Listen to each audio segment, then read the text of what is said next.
Start. Ramakrishna Hari. मी हरिभक्तपरायण वारकरी भूषण आचार्य doctor प्रतीक महाराज वाबळे. आज दिनांक 6/1/2026 अंगारकी चतुर्थीनिमित्त एक फोर व्हीलर घेतलेली आहे.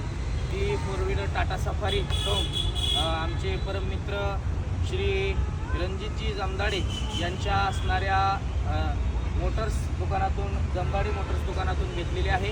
अगदी माफक दरामध्ये आणि व्यवस्थित कंडिशनची गाडी आपल्याला त्यांनी उपलब्ध करून दिली आहे. त्याचबरोबर त्या गाडीमध्ये आम्हाला ही गाडी घेण्यामध्ये मदत श्री आमचे गौडी साहेब यांनी मदत केलेली आहे. उत्तम प्रकारची गाडी आहे. जर आपल्याला कोणाला फोर व्हीलर लागत असेल 5 सीटर, 7 सीटर, 8 सीटर, उत्तम प्रकारच्या गाड्या, चांगल्या कंडिशनच्या गाड्या आपल्याला या ठिकाणी मिळतील. पत्ता आहे पिंपळे सौदागर, काटे पाटील चौक, पुणे या ठिकाणी आपण संपर्क साधावा. यांचा मोबाईल नंबर वगैरे आपल्याला उपलब्ध होईल. आपण उत्तम प्रकारच्या गाड्या खरेदी करण्यासाठी संपर्क करू शकता. रामकृष्ण हरी.